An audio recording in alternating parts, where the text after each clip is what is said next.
Good morning students. आज हम लोग पाठ 10 अव्यय या अविकारी शब्द जो आपके याद करते हैं। तो आइए हम लोग देखते हैं कि अव्यय क्या है। अव्यय तो अव्यय क्या होता है। आप लोगों अभी तक आप लोग विकारी शब्द पढ़ रहे थे और अब आपको क्या पढ़ना है, अविकारी शब्द है। तो सबसे पहले हम लोग यह जानते हैं कि यह विकारी और अविकारी शब्द क्या है। तो विकारी शब्द, विकार का अर्थ होता है परिवर्तन होना। क्या होता है? विकार का अर्थ होता है परिवर्तन। विकार मतलब क्या हो गया? परिवर्तन यानी बदलाव। और अब क्या हो गया? अविकारी है यानी जिसमें परिवर्तन न हो। अविकार जिसमें परिवर्तन न हो, जिसमें परिवर्तन न हो। क्लियर? तो विकार, और यहां पर देखिए अ लग गया है। अ का मतलब होता है नहीं। ठीक, तो विकार मतलब परिवर्तन, अविकार यानी जिसमें परिवर्तन न हो। तो यानी अब हम लोग ऐसे शब्दों को पढ़ेंगे जिसमें कोई भी परिवर्तन नहीं होता है। तो विकारी शब्द के अंतर्गत हम लोगों ने पढ़ा संज्ञा, सर्वनाम, विशेषण। ये 3 चैप्टर हम लोगों ने पढ़ा था। और एक आता है क्रिया। क्रिया अभी आपके टर्म 1 के सिलेबस में नहीं है। क्रिया को हम लोग टर्म 2 या पीरियोडिक 2 में पढ़ेंगे। तो विकारी शब्द के अंदर कौन से आते हैं? संज्ञा, सर्वनाम, विशेषण और क्रिया आते हैं। इसके बाद आपके पार्ट्स ऑफ स्पीच में जो व्याकरण के अंतर्गत 4 भेद और हो जाते हैं, जिसको आप लोग कहते हैं क्रिया विशेषण, समुच्चय बोधक, संबंध बोधक और विस्मयादि बोधक। इसके साथ साथ निपात भी आते हैं। ठीक, तो अब हम लोग इन्हीं शब्दों के बारे में पढ़ेंगे। तो आइए अब हम लोग सबसे पहले इसकी परिभाषा जान लेते हैं कि आखिर में यह अव्यय और अविकारी शब्द कहते किसे हैं। ध्यान दीजिएगा,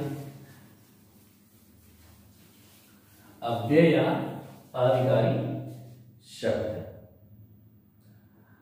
ऐसे शब्द जो कि लिंग, वचन, कारक और काल के अनुसार नहीं बदलते, नहीं परिवर्तित होते, ऐसे ही शब्दों को हम लोग अविकारी शब्द या अव्यय कहते हैं।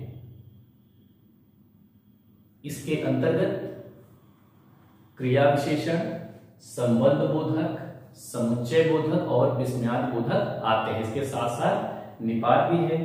तो आइए अब हम बात करते हैं अव्यय। देखिए परिभाषा फिर से एक बार जानिए। ऐसे शब्द जिनके रूप, लिंग, वचन, कारक और काल के अनुसार नहीं परिवर्तित होते हैं, ऐसे शब्दों को हम लोग अविकारी शब्द या अव्यय कहते हैं। इसके 5 भेद होते हैं। इसके अंतर्गत कौन से आते हैं उसको देखिए। पहला है क्रिया विशेषण, क्रिया विशेषण, संबंध बोधक, संबंध बोधक, समुच्चय बोधक, समुच्चय बोधक, विस्मयादि बोधक, विस्मयादि बोधक और 5वां जो है वह होता है निपात। क्लियर? ठीक, अब यहां पर इसके 5 भेद हमने बता दिए। ठीक, क्रिया विशेषण, संबंध बोधक, समुच्चय बोधक, विस्मयादि बोधक और निपात। तो इन्हीं शब्दों को हम लोग इसके अंतर्गत पढ़ेंगे। तो आइए अब हम लोग जानते हैं कि क्रिया विशेषण क्या होता है। ठीक है, क्योंकि यह आपका सब्जेक्ट इंस्ट्रूमेंट है तो हमें एक ही बार में आगे कंप्लीट करना है, समय भी कम है। तो क्रिया विशेषण, तो ऐसे शब्द जो क्रिया की विशेषता बताते हैं। आप लोगों ने इसकी पिछली कक्षा में क्रिया पढ़ी होगी। क्रिया क्या होता है? कर्ता के द्वारा जो भी कार्य किया जाता है उसे हम क्रिया कहते हैं। यानी हम लोग जो भी कार्य करते हैं वही क्या है? क्रिया है। क्लियर? तो क्रिया की विशेषता जो बतलाए उसे क्या कहते हैं? क्रिया विशेषण। जैसे अब वह दौड़ता है। ठीक, एक बात सुनिएगा, वह दौड़ता है। ठीक, अब यहां पर वह दौड़ता है तो दौड़ना क्या हो गई? क्रिया है। लेकिन हम लोग इसमें क्रिया विशेषण जो देते हैं दूसरे शब्द में, देखिए वह तेज दौड़ता है। दौड़ता है तो तेज जो है वह क्रिया की विशेषता बतला रहा है। कैसे दौड़ता है? तेज दौड़ता है। देखिए वह दौड़ता है तो दौड़ना क्या हो गया? क्रिया है। और तेज क्या हो गया? क्रिया विशेषण, उसकी विशेषता बतला रहा है, क्रिया विशेषण हो गया। ठीक, तो वह तेज दौड़ता है, क्रिया विशेषण। अर्थात ऐसे शब्द जो क्रिया की विशेषता बतलाते हैं उन्हें हम क्रिया विशेषण कहते हैं। अब क्रिया विशेषण जो होते हैं वह भी कितने प्रकार के होते हैं? 4 प्रकार के होते हैं। इसको भी जान लीजिए आप लोग। क्रिया विशेषण जो है 4 प्रकार के होते हैं।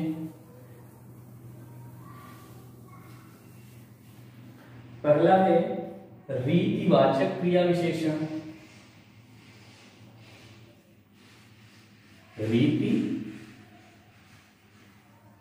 रीतिवाचक। दूसरा है स्थानवाचक। स्थानवाचक क्रिया विशेषण। फिर है कालवाचक क्रिया विशेषण। और चौथा होता है परिमाणवाचक क्रिया विशेषण। तो क्रिया विशेषण के 4 भेद होते हैं, रीतिवाचक, स्थानवाचक, कालवाचक और परिमाणवाचक क्रिया विशेषण। आइए अब हम लोग थोड़ा थोड़ा इसको समझ लेते हैं। सबसे पहले हम बात करते हैं रीतिवाचक क्रिया विशेषण। देखिए यहां पे लिखा है रीति।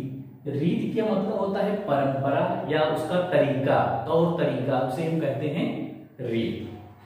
तो जिन शब्दों से क्रिया के होने का ढंग या तरीके का पता चले कि क्रिया हो कैसे रही है उसे हम रीतिवाचक क्रिया विशेषण कहते हैं। जैसे वर्षा धीरे धीरे हो रही है। धीरे धीरे हो रही है। तो धीरे धीरे यह क्या है? क्रिया विशेषण है। ठीक है, वर्षा हो रही है कैसे? धीरे धीरे है। तो धीरे धीरे होना क्या है? बारिश जो हो रही है उसका एक तरीका। ठीक, वर्षा धीरे धीरे हो रही है। या बोल सकते हैं बच्चा मजे से खेल रहा है। तो खेलने का जो ढंग है, खेलना क्या है? क्रिया है। और कैसे खेल रहा है? मजे से खेल रहा है, तो मजे से। ठीक, तो वह क्या है? उसका तरीका हो गया है। इसे हम क्या कहेंगे? रीतिवाचक। यानी ऐसे क्रिया विशेषण तो जिससे क्या है उसके ढंग या तरीके का पता चले उसे हम रीतिवाचक क्रिया विशेषण कहते हैं। क्लियर? अब बात करते हैं स्थानवाचक क्रिया विशेषण। स्थानवाचक का मतलब क्या है? ऐसे क्रिया विशेषण जिसमें स्थान या दिशा का बोध हो। ऐसे क्रिया विशेषण जिससे हमें स्थान या दिशा के बारे में पता चले उसे हम स्थानवाचक क्रिया विशेषण कहते हैं। देखिए जैसे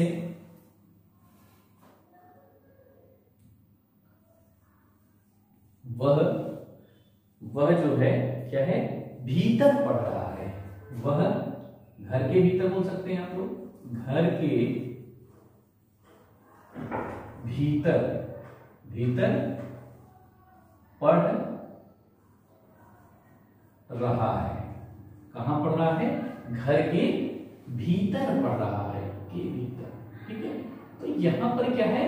वह स्थान बता रहा है, या वह पूरब दिशा से आ रहा है, वह पूरब से आ रहा है, पश्चिम से आ रहा है।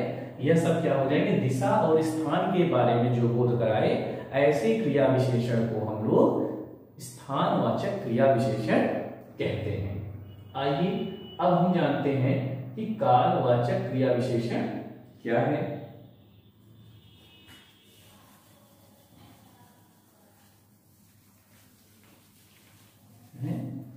कालवाचक क्रिया विशेषण,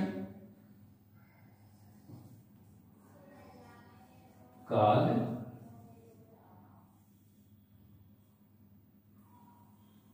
तो कालवाचक क्रिया विशेषण।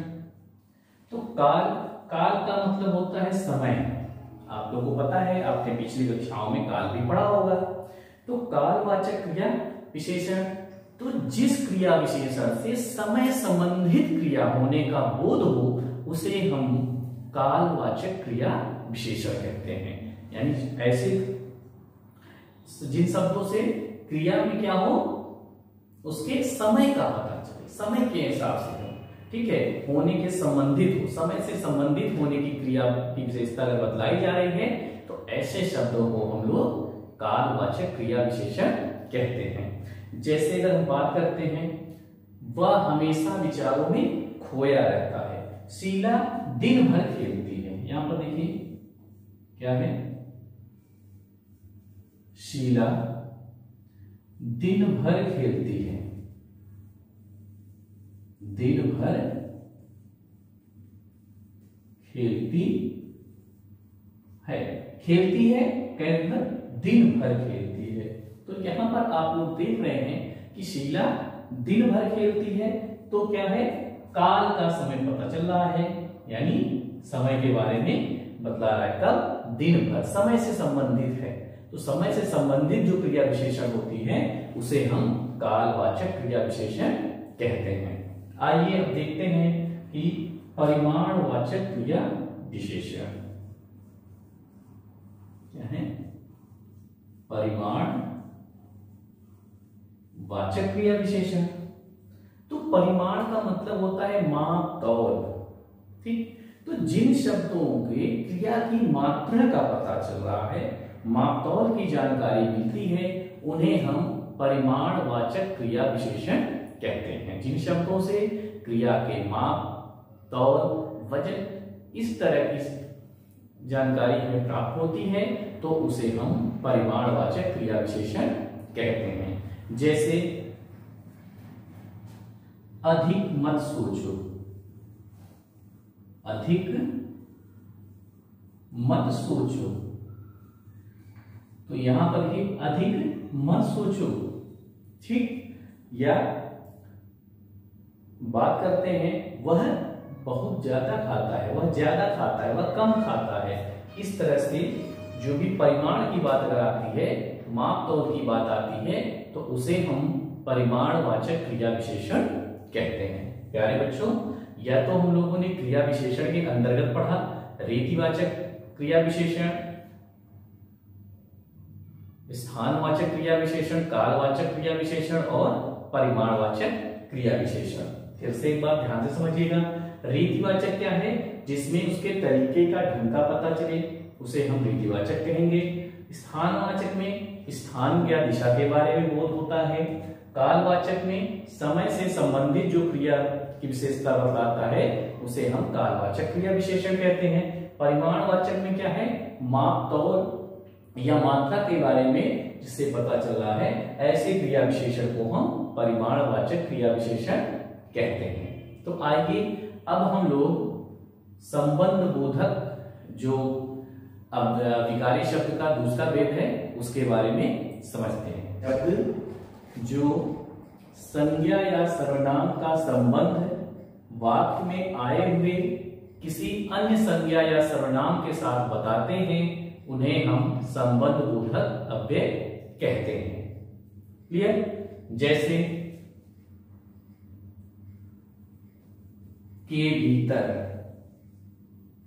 के भीतर, के ऊपर, ठीक, के भीतर, से पहले, से पहले, ठीक, के उपरांत, के उपरांत इत्यादि। अब यहां पर संबंध बता रहा है, ठीक, कैसे? अब हम बात करते हैं कि जैसे श्याम के आने से पहले, आने से पहले राम जा चुका था, ठीक, राम जा चुका था। तो आने से पहले यहां पर देखिए दोनों का संबंध बता रहा है कि श्याम के आने से पहले राम जा चुका था, या ठीक। इस तरह से हम जो अव्यय को संबंध बोधक कह रहे हैं। संबंध बता रहा है, एक वाक्य है, इधर संज्ञा श्याम का संबंध राम से बता रहा है कि श्याम के आने से पहले ही राम जा चुका था। क्लियर? तो ऐसे जो शब्द आते हैं उसे हम लोग संबंध बोधक अव्यय कहते हैं। आइए अब हम लोग जानते हैं समुच्चय बोधक अव्यय।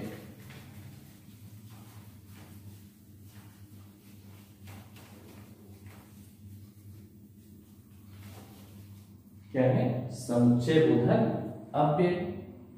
नंबर 3 है समुच्चय बोधक। तो समुच्चय बोधक अव्यय में क्या है कि जो शब्द वाक्य के पदों,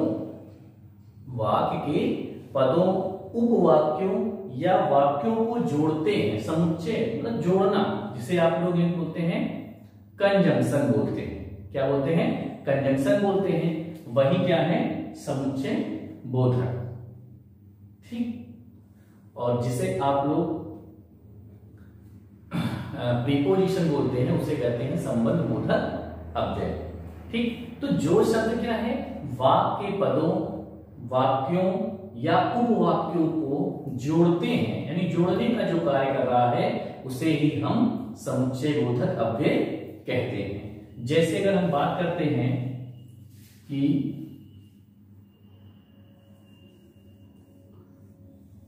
रमेश और राधा, रमेश और राधा दोनों क्या है? घर जा रहे हैं, दोनों घर जाते हैं, घर जाते हैं।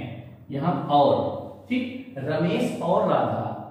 अब इसको क्या है कि एक शॉर्ट फॉर्म करने के लिए हम लोगों ने इसका प्रयोग किया, इसका समुच्चय बोधक और, ठीक। तो इसे क्या है? और हो गया, क्योंकि, इसलिए, चूंकि, यह सभी क्या है? समुच्चय बोधक अव्यय है, ठीक। मैं इसलिए नहीं आया, ठीक, मैं इसलिए नहीं आया क्योंकि वहां से सब लोग जा चुके थे। तो इस प्रकार से जो समुच्चय बोधक यानी एक वाक्य को दूसरे वाक्यों से, उपवाक्यों से जो जोड़ता है उसे ही हम समुच्चय बोधक अव्यय कहते हैं। आइए अब हम लोग जानते हैं चौथा विस्मयादि बोधक। विस्मयादि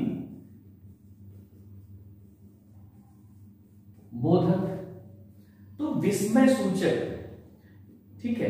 तो विस्मय सूचक जो वाक्य होते हैं उसे बताने के लिए, जैसे विस्मय सूचक की बात है, आश्चर्य हो गया, आपका शोक है, खुशी है, ठीक है, चेतावनी है, इत्यादि भावों को जो व्यक्त करते हैं उसे ही विस्मयादिबोधक अव्यय कहते हैं। जैसे अगर बात करें,